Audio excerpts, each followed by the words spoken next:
2012 માં જમીન માટે અરજી કરી હોવાની યુસુફ ખાનની રજૂઆત છે। 2024 માં કોર્પોરેશન દ્વારા અલગ રિઝોલ્યુશન લાવવામાં આવ્યું। પૂર્વ ક્રિકેટર યુસુફ પઠાણ કે જે અત્યારે હાઈકોર્ટના દ્વારે પહોંચ્યા છે। બીજી તરફ યુસુફ પઠાણની જે અરજી છે તેની ઉપર પણ અત્યારે કાર્યવાહી કરવામાં આવી રહી છે। બીજી તરફ 2012 માં જામીન માટે અરજી કરી હોવાની કબૂલાત છે। तो पूर्व क्रिकेटर युसुफ पठाण हाईकोर्टना द्वारे छे।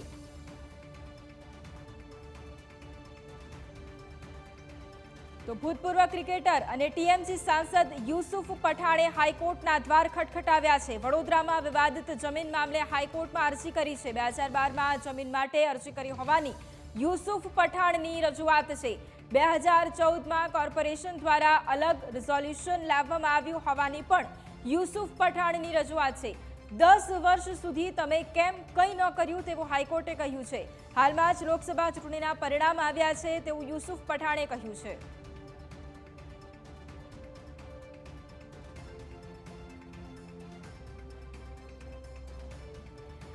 संवाददाता दर्शन लाइव है वडोदराथी। दर्शन, अत्यारे जे प्रमाणे युसुफ पठाणे हाईकोर्टमां अरजी करी, आज जमीन विवाद जे सतत वकरी रह्यो छे। युसुफ पठाण एक तरफ आक्षेप करी रह्या छे अने आ पहेला वडोदराना जे पूर्व कोर्पोरेटर छे तेमणे पण युसुफ पठाण पर आक्षेप कर्या छे। अत्यारे हाल युसुफ पठाणे शुं कह्युं छे, जमीन मुद्दे शुं रजूआत तेमणे करी हती अने हाईकोर्टे शुं कह्युं छे?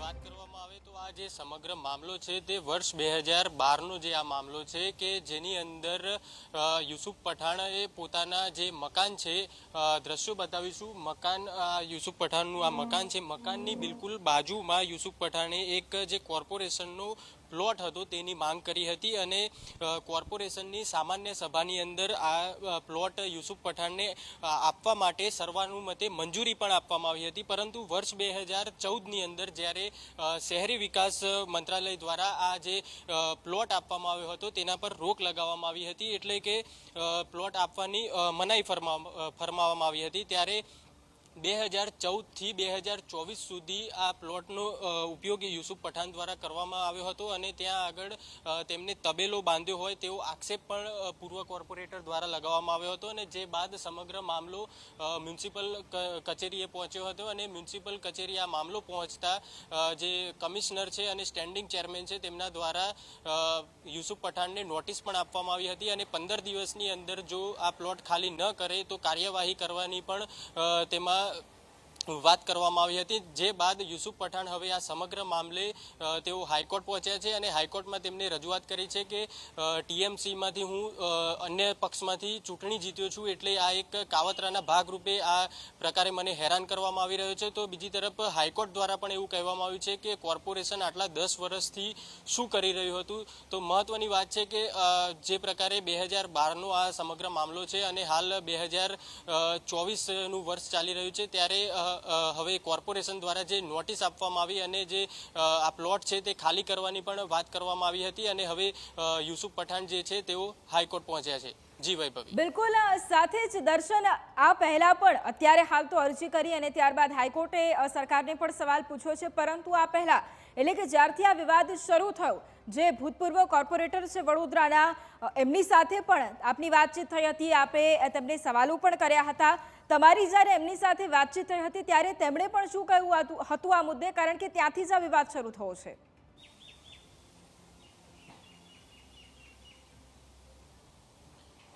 વૈભવી, જે પ્રકારે પૂર્વ કોર્પોરેટર દ્વારા તેઓ બીજેપીના જ કોર્પોરેટર છે, તેમને આ સમગ્ર મામલે જે કમિશનર છે મ્યુનિસિપલ કોર્પોરેશનના કમિશનર, તેમને આ સમગ્ર મામલે તેમને રજૂઆત કરી હતી અને રજૂઆતમાં તેમને કહ્યું હતું કે 2012ની અંદર જ્યારે સર્વાનુમતે આ પ્લોટ આપવામાં આવ્યો તે બાદ 2014ની અંદર શહેરી વિકાસ મંડળ દ્વારા આ પ્લોટ આપવાની મનાઈ ફરમાવવામાં આવી હતી, તેમ છતાં આટલા વર્ષથી તેઓ કેમ આ પ્લોટનો ઉપયોગ કરી રહ્યા છે ને એ જગ્યાનો કબજો ભોગવી રહ્યા છે તેવો આક્ષેપ તેમના દ્વારા લગાવવામાં આવ્યો હતો અને તે બાદ જ તુરંત બાદ જ કોર્પોરેશન દ્વારા પણ યુસુફ પઠાણને તેમની ફરિયાદને આધારે નોટિસ પણ આપવામાં આવી હતી ને નોટિસ 6 જૂનના રોજ આ નોટિસ આપવામાં આવી હતી ને નોટિસમાં ઉલ્લેખ કરવામાં આવ્યો હતો કે જો 15 દિવસની અંદર આ પ્લોટ ખાલી કરવામાં નહીં આવે તો તેના પર બુલડોઝર ચલાવવામાં આવશે, એટલે કે કાર્યવાહી કરવામાં આવશે તેવી વાત કરવામાં આવી હતી. ત્યારે હવે